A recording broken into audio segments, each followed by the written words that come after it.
नमस्कार विद्यार्थी मित्रांनो, मी सुवर्ण राजपूत माझ्या सहज शिकूया मराठी या यूट्यूब चॅनलवर आपले सर्वांचे स्वागत करत आहे. आज आपण शिकणार आहोत इयत्ता 7वी मराठी सुलभ भारती या पाठ्यपुस्तकातील पाठ दुसरा श्यामचे बंधुप्रेम. चला तर मग पाहूया आपण पाठ क्रमांक 2 श्यामचे बंधुप्रेम. श्यामचे बंधुप्रेम याचे लेखक कोण आहेत? साने गुरुजी. साने गुरुजी म्हणजेच कोण? पांडुरंग सदाशिव साने. त्यांचा कार्यकाळ होता 1899 ते 1950. साने गुरुजींनी कथा, कविता, कादंबऱ्या असे विपुल ललित लेखन तसेच वैचारिक लेखन केलेले आहे. श्यामची आई, धडपडणारी मुले, भारतीय संस्कृती, गोड गोष्टी, सुंदर पत्रे इत्यादी त्यांची पुस्तके प्रसिद्ध आहेत. श्यामची आई या पाठ्यपुस्तकातून हा पाठ घेतलेला आहे. आता साने गुरुजी हे एक खूप चांगले आणि मुलांच्यासाठी तर त्यांनी खूप चांगल्या प्रकारे लेखन केलेले असे लेखक आहेत. मला जे काही लेखक आवडतात त्यातले माझ्या आवडत्या लेखकांपैकी साने गुरुजी हे एक मला खूप आवडणारे असे लेखक आहेत. त्यांचं श्यामची आई हे पुस्तक हे तर तुम्ही सर्व मुलांनी वाचावं असंच पुस्तक आहे. तर अशा या श्यामची आई या पुस्तकातलाच एक पाठ आज आपण पाहणार आहोत. साने गुरुजींचा जन्म हा रत्नागिरी जिल्ह्यातल्या पालगड या गावचा. नंतर त्यांचं शिक्षण दापोली येथे झालं आणि त्यानंतर त्यांची कर्मभूमी म्हणून जळगाव जिल्ह्यातलं अंमळनेर हे गाव ओळखलं जातं. तर आता अशा ह्या साने गुरुजींनी लिहिलेल्या श्यामची आई या पुस्तकातला हा पाठ आपण पाहूया. श्यामच्या मनात आपल्या लहान भावंडांविषयी असलेला जिव्हाळा व प्रेम तसेच आईने मुलांना दिलेली शिकवण त्याचे हृदयस्पर्शी वर्णन प्रस्तुत पाठात आले आहे. आता साने गुरुजी, श्याम म्हणजे कोण? स्वतः साने गुरुजी. तर साने गुरुजींचं त्यांच्या आईवरती खूप प्रचंड असं प्रेम होतं. म्हणजे ते त्यांच्या आईला देवच म्हणायचे. आईने सांगितलेला शब्द कधीही साने गुरुजींनी मोडला नाही. म्हणजे आईने जे सांगितलं ते त्यांनी केलेलंच आहे. साने गुरुजी जो थे वो अपनी माँ को भगवान मानते थे. जो उनकी माँ ने उनको कहा वो सब वो करते गए. और ये श्यामची आई जो पुस्तक है उसमें पूरा उनकी माँ ने उनको कैसे सिखाया, किस तरह से उनके ऊपर संस्कार किए, यही सब इस बुक में दिया है और एकदम छोटी छोटी स्टोरी के रूप में दिया हुआ है. जैसे आप बच्चे लोग अगर ये बुक पढ़ोगे तो आपको बहुत पसंद आएगी. तर चला आपण आता पाठाकडे वळूया. तर ह्या पाठामध्ये आपण काय पाहणार आहोत की श्यामच्या मनात त्याच्या लहान भावंडांविषयी किती जिव्हाळा आणि प्रेम आहे हे आपल्याला याच्यामध्ये पाहायचं आहे. आणि त्यांच्या आईने त्यांच्या मुलांना कशा प्रकारे शिकवण दिलेली आहे, कसं वागलं पाहिजे हे त्यांच्या आईने त्यांच्यावर कसे संस्कार केलेले आहेत हे आपण या पाठामध्ये बघणार आहोत. मे महिन्याची सुट्टी संपून मी परत दापोली शिकावयाला गेलो. शाळा सुरू झाली, पावसाळाही सुरू झाला. तप्त जमिनीला मेघ शांतवू लागले. तापलेल्या जमिनीवर पाणी पडे व कसा सुंदर वास सुटे. नवीनच पाऊस जेव्हा सुरू होतो तेव्हा मातीचा एक रम्य सुंदर वास सुटत असतो. गंधवती पृथ्वी या वचनाची त्यावेळेस आठवण येते. फुला फळात जो रस, जो गंध असतो, एक प्रकारचा स्वाद असतो तो पृथ्वीच्या स्फोटातला. काय म्हणताय आपल्याला लेखक की उन्हाळ्याची सुट्टी, जसं मे महिन्याची आपली सुट्टी असते ती सुट्टी संपून मी परत दापोलीला. मी तुम्हाला सांगितलं ना साने गुरुजींचा जन्म कुठला? रत्नागिरीतला पालगड हे गाव होतं. या गावात त्यांचं घर होतं आणि ते शिक्षणासाठी त्या गावामध्ये शाळेच्या सुविधा नसल्यामुळे ते शिक्षणासाठी तिथूनच जवळ असलेल्या दापोली गावाला होते शिकण्यासाठी. साने गुरुजी का गाव रत्नागिरी जिले में पालगड नाम का छोटा सा गाव था पर वो पढ़ने के लिए दापोली को थे. मग दापोलीवरनं ते मे महिन्याची सुट्टी लागल्यावर ते पुन्हा त्यांच्या गावी गेले. जब छुट्टियां लगी तो अपने गाव गए. शाळा सुरू झाली, पावसाळाही सुरू झाला. शाळा जून महिन्यामध्ये चालू होते आणि कोकणामध्ये पाऊस लवकर सुरू होतो. बारिश के दिन शुरू हो गए थे, स्कूल भी चालू हो गए थे. तप्त जमिनीला मेघ शांत होऊ लागले. किती सुंदर उपमाय पहा. तप्त जमीन, उन्हामुळे जमीन कशी तापलेली असते आणि मेघ शांत होऊ लागले म्हणजे त्याच्यावरती पाऊस पडला. मेघातून जे पाणी, मेघ म्हणजे ढग, ढगातून जे पाणी पडायला लागलं त्याच्यामुळे जमीन कशी झाली? शांत झाली, थंड झाली. क्या होता है इसका मतलब के जो तपते यानी कि गरम, जो गरम जमीन हो गई है धूप की वजह से, उसको मेघ यानी कि बादल, ढग, इनमें से जो बारिश आ रही है वो बारिश की वजह से वो एकदम थंडी हो गई है, गारवा तिला मिळालाय असं ते म्हणतायत. तापलेला पाऊस, तापलेल्या जमिनीवर पाणी पडे व कसा सुंदर वास सुटे. गरम जमीन असते, जेव्हा पहिला पाऊस येतो ना तेव्हा किती सुंदर सुगंध पसरत असतो, एक छान वास. त्यावेळेला असं वाटतं की गंधवती पृथ्वी, गंधवती म्हणजे सुवासांनी भरलेली पृथ्वी आहे असं म्हटलं जातं. तर खरंच त्या वासामुळे असं वाटायला लागतं की खरंच आपली पृथ्वी ही सुवासांनी भरलेली आहे. जब पहली बारिश होती है तो बारिश के टाइम में कैसा एकदम एक अच्छा सा स्मेल आता है, बहुत अच्छी खुशबू आती है बारिश के दिनों में जब पहली बारिश गिरती है उस टाइम पे, क्योंकि धरती माता गर्म होती है, उस पे ठंडी ठंडी जब बारिश की बूंदें आती है तो एक अजीब बहुत प्यारी ऐसी खुशबू बाहर आती है। तो वो सुन के गंधवती पृथ्वी यानी कि खुशबू से भरी हुई हमारी धरती माता ऐसा बोलते हैं. तो ये सच्ची है, ये बात जो बोलते हैं लोग, ये सच्ची आहे. वचनाची म्हणजे जे काही बोललेलं आहे त्याची यावेळेला आठवण येते की नाही खरंच आपली पृथ्वी म्हणजे अतिशय एक गंधवती पृथ्वी आहे की नाही. हमारी पृथ्वी जो है वो एक एकदम सुहास से भरी हुई पृथ्वी माता है. फुलाफळात जो रस जो गंध असतो, एक प्रकारचा स्वाद असतो, तो पृथ्वीच्याच पोटातला. कितनी सुंदर कल्पना की है कि फूलों में या फिर जो फ्रूट फलों में जो रस जो खुशबू होती है वो कहां से आती है, धरती माँ के पेट से ही आती है. घरून दापोलीस येताना यावेळेस मी एक निश्चय करून आलो होतो. सुट्टीत घरी असताना एके दिवशी लहान भाऊ नवीन सदऱ्यासाठी हट्ट धरून बसला होता. त्यावेळेस त्याची समजूत घालताना आई म्हणाली, तुझे अण्णा दादा मोठे होतील, रोजगारी होतील, मग तुला 6 महिन्यांनी नवीन सदरा शिवतील, आता नको हट्ट धरू. मित्रांनो, माझ्या लहानपणी कपड्यांचे बंड फार माजले नव्हते. आम्हाला कोट माहीतच नव्हता. कित्येकदा सदराही वर्षा 2 वर्षांनी नवीन मिळायचा. थंडीच्या दिवसात धोतर चौघडी करून गळ्याशी बांधून शाळेत जावायचे. मफलर नव्हते, जॅकेटे नव्हती, गरम कोट नव्हते. यावेळेला जेव्हा आपल्या घरून पुन्हा दापोलीला जे साने गुरुजी आले तेव्हा त्यांनी मनात काहीतरी निश्चय केलेला होता. ते सुट्टीत असताना काय झालं होतं कि त्यांचा लहान भाऊ एकदा सदरा, सदरा का मतलब क्या होता है, शर्ट, हम जो शर्ट पहनते हैं ना उसे सदरा बोलते हैं. तो उस शर्ट के लिए वो हट्ट यानी जिद करके बैठा था कि मुझे नया शर्ट चाहिए, मला नवीन सदरा पाहिजे.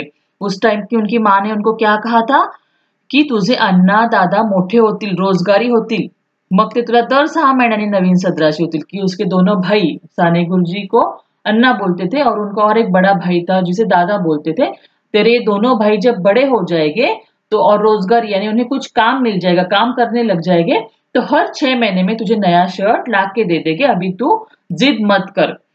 आणि माझ्या लहान म्हणजे वो भी बच्चा सुन के शांत हो गया. चलो माँ ने बोला है तो मिलेगा. से बहुत ये नहीं करते थे वो बच्चे. माझ्या लहानपणी कपड्यांचे बंड फार माजलेच नव्हते. क्या बोल रहे साने गुरुजी कि हम लोग कैसे मालूम है, हर नए साल में हर एक महीने में, नए साल में नहीं हर महीने में हम लोग नए नए शर्ट कपड़े कहीं भी डीमार्ट में या फिर कोई मॉल में गए, जरूरत नहीं भी होती फिर भी हम टी शर्ट लो जीन्स लो कुछ भी उठा के लेके आते हैं, बराबर है. पर उस टाइम में ये ऐसा कपड़ों का ज्यादा स्तोम यानी बंड यानी कि ऐसे नए नए कपड़े चाहिए वगैरह ऐसा नहीं था. आम्हाला कोट माहीतच नव्हता. पहले के जो आप लोगों ने देखे होंगे ना कोई फोटो वगैरह में ऐसे शर्ट पहनते थे व्हाइट और उसके ऊपर ब्लैक कलर का कोट होता था. ब्लॅक कलर का जॅकेट होता था, उसे कोट बोलते थे. तर ते कोट आम्हाला माहितीच नव्हते, मतलब सिर्फ हमें शर्ट मिलते थे, कोट तो हमें पता ही नहीं था. कित्येकदा सदरा ही वर्षा 2 वर्षांनी नवीन मिळायचा. कित्येकदा सदरा यानी शर्ट भी साल 2 साल में नया मिलता था. थंडीच्या दिवसात धोतर चौघडी करून गळ्याशी बांधून शाळेत जायचो. देखो उनकी कैसी मतलब परिस्थिति थी उस वक्त में. जब ठंड के दिन आते थे तो हम लोग कैसे स्वेटर पहनते हैं, मफलर पहनते हैं, तो उनके पास ये सब नहीं था. वो लोग क्या करते थे, जो धोतर आती ना धोती, जैसे गांव में हमारे नाना जी दादाजी पहनते, वो धोतर को फोल्ड कर करके 4 ऐसे फोल्ड करके उसको गले में बांध लेणं. म्हणजे त्या धोतराचीच 4 वेळा अशी घडी करून मफलर सारखा त्याला आकार द्यायचा आणि तो गळ्याशी बांधून जायचा. मफलर वगैरे जॅकेट गरम कोट म्हणजे स्वेटर वगैरे हे काहीच त्या काळात त्यांना माहीत नव्हतं. माझ्या धाकट्या भावाचा सदरा फाटला होता. आईने त्याला 2-3 गाबड्या लावल्या होत्या. आपल्या भावाला नवीन कपडा शिवून न्यावायचा असे मी ठरवून आलो होतो, पण पैसे कुठून आणायचे. आता त्याने ठरवलं होतं की मी आता माझ्या भावाचं म्हणजे त्याचा लहान भाऊ जो होता त्याचा शर्ट सगळा सदरा म्हणजे शर्ट फाटला होता. आईने त्याला 2-3 गाबड्या, गाबड्या म्हणजे काय असं ठिगळं, दूसरा कपड़ा त्याला जोड़ून ते शिवून घ्यायचं। कपड़े का मतलब क्या होता है, उसको सी लेना, ठिगड़ा लगा देना, दूसरे कपड़े से उसको सी लेना। ऐसा उसको 2-3 जगह पे कर लिया था। अभी उसको नया एक शर्ट मुझे लाके देना था, पर मैं पैसे कहाँ से लाऊं, क्योंकि वो तो पढ़ रहा था ना, अभी उसे नौकरी नहीं मिली थी, काम नहीं मिला था। फिर उसने क्या सोचा, माझे वडील कोर्ट कचेरीच्या कामात दापोलीस येत। वडील दापोलीस आले म्हणजे आणा 2 आणे मला खाऊला म्हणून देऊन जायचे। खाऊच्या पैशातील एक पैसाही खाऊमध्ये न खर्चण्याचे मी ठरवले। ज्येष्ठात आमची शाळा सुरू झाली। गणेश चतुर्थीला 3 महिने होते। तेवढ्या महिन्यात त्या खाऊच्या पैशांचा रुपयाभर जमला असता। गणेश चतुर्थीस धाकट्या भावास कोट किंवा सदरा शिवून न्यावयाचा असे मी मनात निश्चय केला। काय निश्चय केला त्याने, की आता माझ्याकडे पैसे तर नाहीये, पण मी दापोलीला शिकत असल्यामुळे त्यांचे वडील काही कामानिमित्त कोर्ट कचेरीची काही कामं असायची, त्या निमित्ताने दापोलीला गेले की त्याला आणा 2 आणा असे खाऊला देऊन जायचे। उसके पापा जब उसे मिलने आते थे दापोली को, तब उसको पैसे देके जाते थे। उस टाइम पे से 100 रुपए, 200 रुपए, 1000 रुपीज, 500 रुपीज ऐसे पैसे नहीं थे। 1 आना, 2 आना, 3 आना, 4 आने, 8 आने, ऐसे पैसे उस टाइम पे रहते थे। तो वो हर टाइम उसको आए के आना 2 आना देके जाते थे, कुछ खाने के लिए ले लेना वैसे करके। फिर उसने क्या किया कि नहीं, अभी मुझे जो खाने के पैसे मिले मैं वो खाऊंगा नहीं, मैं ये पैसे जमा करके रखूंगा और इसमें से मेरे भाई को मैं नया शर्ट लेके जाऊंगा। ज्येष्ठ महिना म्हणजे जून महिन्याचं जे आपली सुरुवात असते त्यावेळेला शाळा सुरू होते। ज्येष्ठ महिन्यामध्ये आमची शाळा सुरू झाली। आणि गणेश चतुर्थी कोणत्या महिन्यात असते सांगा बरं? गणेश चतुर्थी कौन से महीने में आती है? भाद्रपद महिन्यामध्ये येते। जे ज्येष्ठ, त्याच्यानंतर आषाढ, श्रावण, भाद्रपद असे 3 महिन्याचा कालखंड त्याच्याकडे होता। अब इस 3 महीने में जब भी उसके पिताजी वहां पे आते थे, उन्होंने जितने पैसे दिए उसने जमा करके रखा था। उसमें से वो कुछ भी खुद के लिए खरीदता नहीं था, कुछ खाता नहीं था, क्योंकि उसको निश्चय कर लिया था ना उसने की मी माझ्या भावासाठी शर्ट घेऊन जाणार आहे। ध्येयावर डोळे होते, रोज पैसे मोजत होतो। गणेश चतुर्थी जवळ येत चालली। माझ्याजवळ 1 रुपया 2 आणे जमले। गौरी गणपतीला नवीन कपडे करतात। आपल्या गावातील मुलांना त्यांचे आईबाप नवीन कपडे शिवतील, परंतु माझ्या भावास कोण शिवेल? माझ्या भावाला मी शिवून देईल।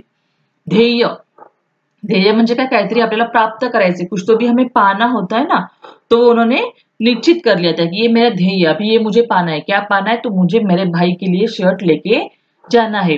तो ये सामने रख के वो रोज उसके पैसे गिनता था, कितने पैसे जमा हो गए मेरे पास। गणेश चतुर्थी जवळ येत चालली होती, तब उसके पास कितने रुपये जमा हो गए? 1 रुपया 2 आणे त्याच्याकडे जमले होते। गौरी गणपतीचा सण हा कोकणामध्ये खूप मोठ्या प्रमाणात साजरा केला जातो। खूप मोठा सण असतो गौरी गणपतीचा कोकणामध्ये। त्यावेळेला सगळे आई वडील आपल्या मुलांना नवीन कपडे शिवतात। गौरी गणपती का जो त्योहार होता है, ये कोकण में बहुत बड़ा त्योहार होता है। हर माँ बाप अपने बच्चों के लिए नए कपड़े लेते हैं, बहुत बड़े से ये त्योहार मनाया जाता है। फिर मेरे भाइयों को कौन लेगा? तो मेरे भाइयों को मैं कपडे सिलवा के दूंगा, ऐसा उसने ठान लिया था। मी शिंप्याकडे गेलो। माझ्या भावाच्या वयाचा एक मुलगा मी बरोबर घेऊन गेलो। त्याच्या अंगाचा कोट शिवावयास मी सांगितले। 2 वार कापड घेतले, अर्धा वार अस्तर घेतले आणि कोट तयार झाला। जवळच्या पैशात सारा खर्च भागला। तो कोट हातात घेतला तेव्हा माझे डोळे अश्रूंनी न्हाले होते। क्या किया उसने? शिंपी यानी कि टेलर के यहाँ घर पे गया, टेलर कडे तो गेला और साथ में कौन लेके गया? उसका भाई की जितनी हाइट होगी उतने हाइट का एक लड़का, वो वयाचा म्हणजे उसकी एज का, उसकी हाइट का लड़का वो साथ में लेके गया, क्योंकि भाई तो वहां नहीं था, तो माप लेने के लिए। त्याच्या अंगाचा कोट त्याला शिवायला सांगितला। त्या मुलाच्या मापाचं त्याने सांगितलं की याच्या मापाचा कोट शिवा। 2 वार, जसं आता मीटर, 1 मीटर 2 मीटर असं मोजायचं माप असतं, त्यावेळेला वार हे कापड मोजायचं माप होतं। वार ऐसा जैसे मीटर भी बोलते ना कपड़ा नापने के लिए, तो उस टाइम में वार ये उसका नापने का माप था। तो 2 वार कापड घेतले आणि अर्धा वार अस्तर, अस्तर यानी अंदर जो कपड़ा लगाते वो। कोट तयार झाला। त्याच्याकडे जेवढे पैसे होते 1 रुपया 2 आणे तेवढ्यामध्ये त्याचं सगळं काम झालं। उसका काम हो गया, उसके पास जितने पैसे थे। कोट तैयार हो गया। वो कोट देख के उसको एकदम उसकी आंखों में आंसू आ गए। माझे डोळे अश्रूंनी न्हाले, म्हणजे काय डोळ्यात त्याच्या आंसू आले, पाणी आले का, की इतकं मनापासून त्याचं त्याच्या भावावरती प्रेम होतं आणि त्या प्रेमाखातर त्याने 3 महिने वडिलांनी खाऊसाठी दिलेले पैसे कुठेही खर्च न करता त्याच्यातून आज आपल्या भावासाठी त्याने शर्ट घेतला होता आणि हा कोट घेतला होता आणि हा कोट घालून माझ्या भावाला किती आनंद होईल या कल्पनेनेच श्यामच्या डोळ्यामध्ये पाणी आले होते कि आज 3 महीने बिना उसने अपने पास के पैसे खर्च किए बगैर खुद के लिए कुछ नहीं किया, अपने भाई के लिए उसने जो कोट बनाया तो उसके लिए वो देख के उसे खुशी हो गई कि आज अभी मेरा भाई खुश हो जाएगा। इस खुशी के आंसू उसकी आंखों में आने लगे। मी घरी जाण्यास निघालो। मी ज्यांच्याकडे राहिलो होतो ते म्हणाले, पावसाचा जाऊ नकोस, पावसाचा जाऊ नकोस, नदी नाल्यांना पूर आले असतील, पिसईचा पर्या, सोंडेघरचा पर्या यांना उतार नसेल, आमचे ऐक। तो ज्यांच्या घरी राहत होता ना दापोलीला, त्या लोकांनी काय सांगितलं की पावसाचे दिवस आहे आणि कोकणामध्ये पाऊस खूप जोरात असतो, तर तू आता पावसाचा जाऊ नको, आमचं ऐक। पण त्याने श्यामने ते ऐकलं नाही। पिसईचा पर्या हे जे आहे ना, हे नाव आहे। पर्या म्हणजे काय? ओढा। पिसईचा पर्या, सोंडेघरचा पर्या, पर्या म्हणजे पाण्याचा ओढा असतो। एक नदीचा छोटा प्रकार। नदी कशी खूप मोठी असते वाहत, तसं नाही, तिच्यापेक्षा छोटा असा ओढा असतो ज्याच्यातनं पाणी वाहत असतं, त्याला पर्या असं म्हणतात। आणि हे पिसईचा पर्या, सोंडेघरचा पर्या हे त्या ओढ्यांची नावं आहेत। ओढा यानी कि इसे छोटी, पर्या यानी कि ओढा, जो छोटी नदी के जैसा ही होता है जिसमें से पानी बहता रहता है। तो वहां पे अभी बारिश के टाइम में तो बहुत पानी रहेगा। ये अभी पिसई का, सोंडेघर का वो उनको नाम दिए हुए उसको। तर अब तू मत जा, ऐसे वो लोग उसको बोल रहे थे, पर तो उसने किसी की बात नाही सुनी। मी कोणाचे ऐकले नाही। हृदयात प्रेमपूर आला होता। तो नदी नाल्यांना थोडीच भीक घालणार आहे। किती सुंदर वाक्य आहे पहा। हृदयात प्रेमाचा पूर आला होता त्याच्या भावाबद्दलचं, त्याचं जे प्रेम होतं ते अगदी ओसांडून वाहत होतं। तर त्याच्या पुढे ह्या नदी नाल्यांच्या पुराला मी कशाला घाबरणार आहे? भीक घालणार म्हणजे काय? मी काही त्यांना घाबरणार नाही, बरोबर? मला काही त्याची भीती वाटत नाहीये। उसके दिल में उसके भाई के लिए इतना प्यार था, अगर मेरा दिल में प्यार का पूर आ गया है, हाँ, प्यार की बाढ़ अगर मेरे दिल में आ गई है तो ये नदी की बाढ़ को मैं क्यों डरूं? ऐसा उसने बोला और वो निकल पड़ा अपने भाई को मिलने के लिए, अपने घर जाने के लिए। नवीन कोट बांधून घेऊन मी निघालो। पंख असते तर एकदम उडून गेलो असतो। चालण्याचे श्रमत्व वाटत नव्हते। सुखस्वप्नात दंग होतो। आईला किती आनंद होईल या कल्पनेत मी होतो। एक नानेटी माझ्या पायाजवळून उडी मारून गेली। नानेटी म्हणून एक सापाचा प्रकार आहे। तिचा हिरवा रंग असतो। नानेटी उड्या मारत जाते। मला जरा भीती वाटली, जपून चालू लागलो। पिसईचा पर्या दुथडी भरून वाहत होता। त्याच्या पाण्याला ओढ फार। काय करायचे? आईचे नाव घेतले व शिरलो पाण्यात। हातात काठी होती। पुढे काठी टाकायची व मग पाऊल टाकायचे। मी वाहून जाण्याच्या बेतात होतो, परंतु कसाबसा बाहेर आलो। इतर नदी नाल्यांना प्रेमाने भेटावयास जाणार होता नाला मला कसा बुडवील? मी माझ्या भावास भेटावयास जात होतो। त्या नाल्या इतकाच उत्सुक होतो। धावपळ करीत होतो। त्या नाल्याप्रमाणेच मीही हृदय भरून घेऊन जात होतो। किती सुंदर कल्पना आहे बघा, शब्दच पहा किती छान आहेत। नवीन कोट घेऊन तो चालला। त्याला असं वाटत होतं की पंख असते तर मी एकदम उडून गेलो असतो। अगर मुझे पंख होते तो मैं जल्दी से उड़ के मेरे भाई के पास चला जाता। चालण्याचे श्रम वाटत नव्हते। श्रम म्हणजे चालण्यामुळे आपले पाय वगैरे दुखतात ना, चालत जावं लागायचं त्यावेळेला, काही गाड्या वगैरे नव्हत्या। तो उसकी तकलीफ भी उसे नहीं हो रही थी, पैर भी दर्द नहीं कर रहे थे। सुख स्वप्नात तो अगदी दंग होता। त्याला असं वाटत होतं माझ्या आईला किती आनंद होईल हे सगळं पाहून। मी तुम्हाला सांगितलं साने गुरुजींचं आईवर खूप प्रेम होतं। तो अपने भाई के लिए मैं जो कोट लेके जाऊंगा वो देख के मेरी माँ को कितनी खुशी होगी, ये सोचकर ही वो बहुत खुश था। उसी समय एक नानेटी मतलब क्या, एक सांप का प्रकार है, वो ग्रीन कलर का सांप होता है, वो उसके सामने से गई। थोड़ा सा डर गया पर फिर भी वो धीरे धीरे चलने लग गया।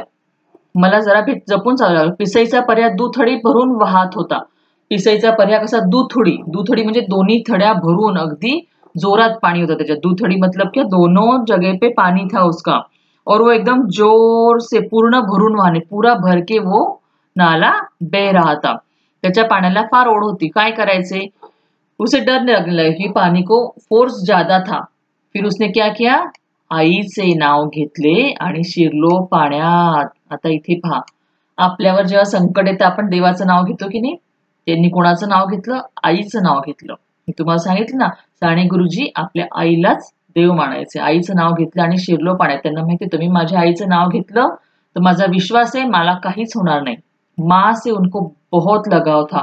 माँ को भगवान मानते थे, इसलिए जब उनके ऊपर संकट आया उन्होंने भगवान का नाम नहीं लिया, उन्होंने अपनी माँ का नाम लिया और चले गए पानी में। उन्हें विश्वास था अभी मैंने मेरे माँ का नाम लिया है तो मेरे साथ कोई भी बुरा नहीं होगा। इतना प्यार वो अपनी माँ से करते थे। हातात काठी होती त्यामुळे ती टाकायची आणि मग पाऊल टाकायचे। काठी से वो अंदाजा लेते थे पहले डाल के कितना पानी है और फिर वो आगे जाते थे।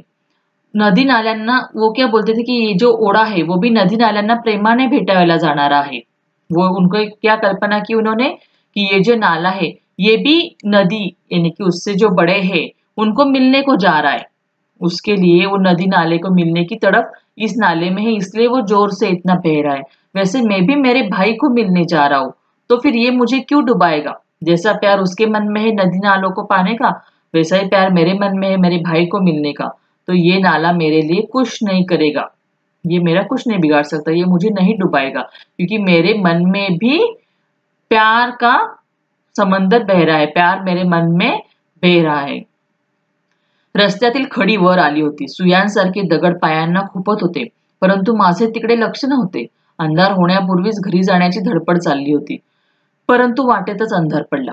कडाडकड आवाज गरजत होता, विजा चमचम करत होत्या, खळखळ पाणी वाहत होतं। त्या पंचमहाभूतांच्या नाचातून मी चाललो होतो। रस्ते पे बारिश की वजह से जो छोटे छोटे पत्थर होते ना वो ऊपर आ गए थे, खड़ी वर आली होती आणि फिर उसके पैर को चुभ रहे थे, सुयांसारखे ते टोचत होते त्याच्या पायाला, परंतु तिकडे त्याचं लक्ष नव्हतं, उधर उसका ध्यान नहीं था। अंधेरा होने से पहले मुझे घर पे जाना है इसलिए वो जल्दी जल्दी जा रहा था, फिर भी अंधेरा हो ही गया। कडाडकड आवाजामध्येच काय झालं, आवाज यायला लागला, विजा चमकायला लागल्या, अंधार पडला, त्यातनं पाणी वाहत होतं। म्हणजे पंचमहाभूत जसं आपण म्हणतो ना अग्नी पृथ्वी पाणी ही काही पंचमहाभूत, वारा, तसं कडाडकड विजा चमकत आहेत, पाणी वाहतंय, वारा वाहतोय आणि ह्या सगळ्या त्यांच्या नाच चाललेला आहे पंचमहाभूतांचा। क्या बोला है उसने, ये जो बिजली चमक रही है, हवा बह रही है, पानी बह रहा है, सब जगह पे अंधेरा है, एकदम ये पंचमहाभूत जो है वो नृत्य कर रहे हैं और उनके नृत्य में से मैं जा रहा हूँ। इस तरह से उन्होंने कल्पना की आहे। शेवटी एकदाचा मी घरी आलो, ओलाचिंब होऊन गेलो। आई मी बाहेरून हाक मारली। हवेत फार गारठा आलेला होता। वडील संध्या करत होते व आईने शेगडीत निखारे शेकण्यासाठी दिले होते। वो कैसा बैसा करके घर पे पहुंच गया, पूरा भीग गया था। ओलाचिंब होऊन म्हणजे पूर्णपणे भिजून तो आलेला होता। आई, उसने बाहर से आवाज दिया, आई, क्योंकि बाहर से उसने आवाज, हवेत फार गारठा झाला था, एकदम ठंडी लग रही थी हवा में। और उस टाइम पे उसके पिताजी वो शाम के टाइम में गया था ना तो संध्या यानी कि पूजा कर रहे थे, शाम की पूजा कर रहे थे और उसकी माँ ने शेगड़ी में जो होती है वहां पे निखारे यानी कि कोयले रखे हुए थे, क्योंकि हवा में गारठा था, सब लोग ही उसके ऊपर वो गर्मी रहे, घर में बनी रहे, इसलिए उन्होंने वो करके रखा था। अण्णा आला, आई अण्णा, धाकट्या भावाने दार उघडले। दोघे लहान भाऊ भेटले। उसके भाई ने उसका आवाज सुना और वो जोर से चिल्लाने लगे, अन्ना आला, आई अन्ना। उसकी माँ को बोलने लगे अन्ना आला और दरवाजा खोलते ही उसने दोनों भाऊ मिल गए, वो मिले एक दूसरे से, उसने गले लगाया। इतक्या पावसातून शाम कशाला आलास, सारा भिजलास ना, आई विचारू लागली। अभी माँ का प्यार देखो, माँ उससे पूछने लगी, इतने बारिश में तो क्यों आया, सब भीग गया ना। सोंडेघरच्या पर्याला पाणी नव्हते का रे, वडिलांनी विचारलं। पिताजी ने पूछा, वो सोंडेघर का जो नाला है वहां पे पानी नहीं था क्या। हो, परंतु मी आलो कसा तरी, उसने बोला, था पानी पर मैं आ गया। त्या दिवशी एक बाई वाहून गेली हो, त्यातूनच, वडील म्हणाले। उसके पिताजी ने क्या बोला, मतलब वो फोर्स जो होता है उस पानी का इतना था कि एक औरत वहां पे बह गई थी, एक बाई पाण्यातून वाहून गेली होती आणि श्याम त्याच्या पाण्यातून घरी आला होता। बरे, ते कपडे काढ, कढत पाण्याने आंघोळ कर, आई म्हणाली। माँ ने उसे क्या बोला, कपड़े निकाल और कढत यानी कि गरम गरम गरम पाणी से नहा ले। मी आंघोळीस गेलो। धाकट्या भावाने माझे लहानसे गाठोडे सोडले। लहान मुलांना सवयच असते, त्यांना वाटत असते की काहीतरी आपल्यासाठी आणलेले असेल, परंतु मी माझ्या भावंडास काय आणणार, कोणता खाऊ आणणार, कोणते खेळणे आणणार, कोणते रंगीत चित्राचे पुस्तक देणार। मी गरीब होतो, परंतु माझ्या भावास त्या गाठोड्यात काहीतरी सापडले, त्यात कोट सापडला, नवीन कोट। तो कोट नव्हता, ते हृदय होते, ते प्रेम होते, ती आईची फलद्रूप झालेली शिकवण होती। वो नहाने चला गया। उसके छोटे भाई ने क्या किया, उसने जो सामान गाठ बना, जब पहले के जमाने में ऐसे बैग वगैरह नहीं थे, ऐसे कपड़े में गाठोड़ यानी कपड़े में अपना सामान बांध के वो लोग जाते थे गाठोड़, वो उसने छोड़ा। और उसमें छोटे बच्चों को देखो, हमारे घर पे भी कोई मेहमान आते हैं तो छोटे बच्चे पहले पूछते क्या लाया। अगर अपने बहुत पास वाले मेहमान होते हैं, अपने पिताजी कहीं बाहर गांव से आते हैं, पापा आते हैं, तो हम लोग देखते हैं बैग में उन्होंने क्या लाया है हमारे लिए। तो ऐसे आदत ही होती, सवय यानी की आदत. लहान मुलांना सवयच असते की नाही काय काय आणलंय बॅगेत आपल्यासाठी. तसंच त्याने पण ते गाठोडं सोडलं. पर उसको बुरा लगा कि मेरे पास तो कुछ नहीं, मैं मेरे भाई के लिए थोड़ी कुछ जैसे खाने के लिए कोई चीज लाऊंगा या कोई खिलौना लाऊंगा, कोई किताब लाऊंगा, ऐसा कुछ नहीं था. पर उसे उस बक्से में, वो जो गठोड़ा था उसमें कुछ तो भी मिला था. क्या मिला था उसे? कोट मिला था. पर वो कोट नाही था, ते हृदय होते, म्हणजे त्याचं ते मन होतं, त्याचं प्रेम होतं, उसका दिल, उसका प्यार था वो. आणि आईची शिकवण होती फलद्रूप झालेली. मतलब उनकी माँ ने जो उन्हें सिखाया था कि सब भाई तुम लोग आपस में प्यार से रहना, भाई भाई एक दूसरे के बारे में सोचना. जैसे बोला था छोटे भाई को, जब तेरे बड़े भाई कोई काम करने लग जाएगी तो तेरे लिए कोई ना कोई कपड़े वगैरह वही खुद से लाएगी, 6-6 महीने में तुझे नया शर्ट मिलेगा. ऐसा उसने सिखाया था. और बड़े भाइयों को भी सिखाया था कि अपने छोटे भाई से प्यार करना है. तो वो शिकवण, वो जो संस्कार थे, ती फलद्रूप झाली. फलद्रूप झाली म्हणजे फळाला आली होती, परिपूर्ण झाली होती. अण्णा, हा लहानसा कोट कोणाचा? हा नवीन कोट कोणाला रे? धाकटा भाऊ कोट घेऊन माझ्याजवळ येऊन विचारू लागला.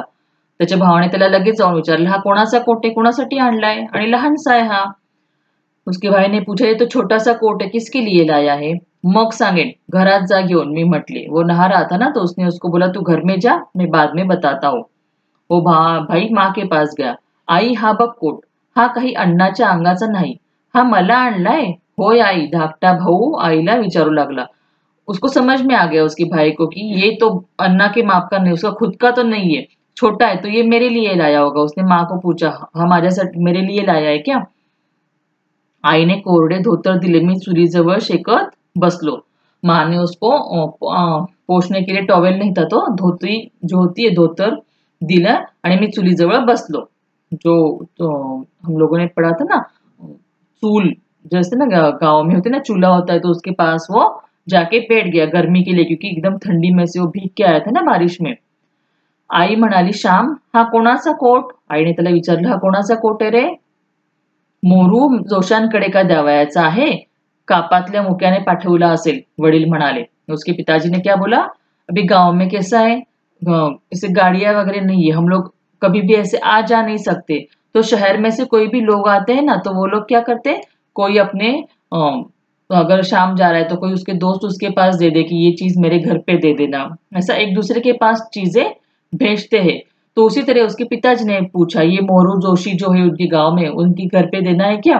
उनका जो लड़का वहां पे कापातला मुक्या जो वहां पे रहता है, उसने दिया है क्या? म्हणजे पूर्वी कसं असायचं, एकमेकांकडे वस्तू पाठवल्या जायचं, तर ही जोशांकडे द्यायची आहे का, असं त्याच्या वडिलांनी त्याला विचारलं.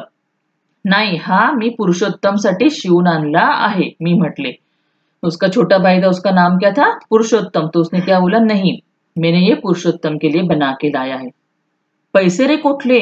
कोणाचे कर्ज काढलेस का? फीचे दवडलेस? वडिलांनी विचारलं. पिताजी को टेंशन हो गया, इसके पास पैसे कहाँ से आ गए? पैसे रे कोठले? त्यांनी विचारलं, पैसे कुठून आणले? कोणाकडनं कर्ज घेतलं का? कर्ज म्हणजे कोणाकडनं मागितलेस का तू? का फीचे दिले होते ते दवडलेस? म्हणजे ते दवडले म्हणजे काय? खर्च केले. दवडले म्हणजे खर्च केले. क्या बोला पिताजी ने, कहीं से तूने कर्जा लिया या फिर मैंने फीस को दिए थे, वो पैसे तूने खर्च कर दिए? उनको टेंशन आ गया था. कोणाच्या पैशांना हात तर नाही लावलास ना? आईने कातर स्वरात विचारले. कातर स्वरात म्हणजे भीत भीत. आई घाबरली. आईला काय वाटलं की माझ्या श्यामने कोणाकडे चोरी बिरी तर नाही केली, कोणाकडनं पैसे तर आणले नाही, असं घाबरून तिच्या मनामध्ये अशी भीती आली.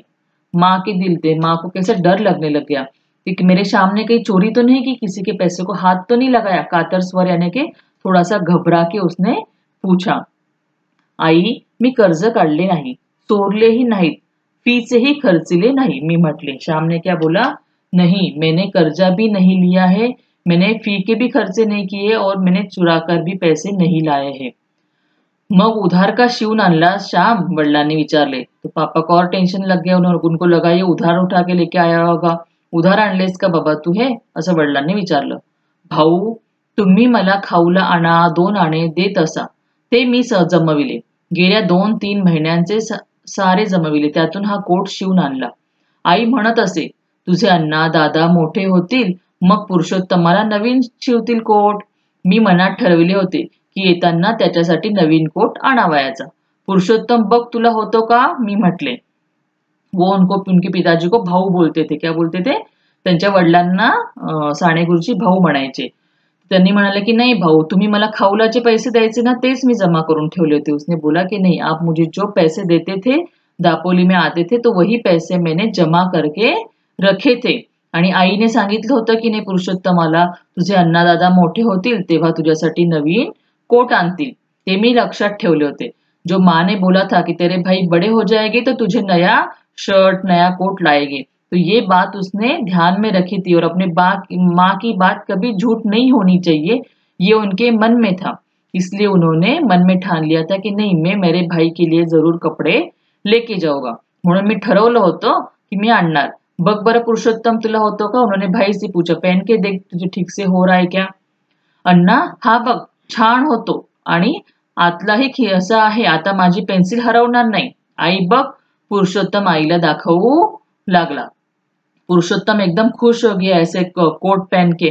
बोला अरे आतला खिसा मतलब अंदर भी इसके खिसा है, अभी मैं स्कूल में जाऊंगा तो मेरी पेंसिल नीचे गिरेगी नहीं. उसे खुशी हो गई और वो माँ को दिखाने लग गया. आई बघ, मैं किसी छान दिसतोय, ऐसा बच्चों को खुशी खुशी होती ना नए कपड़े पहनने के बाद.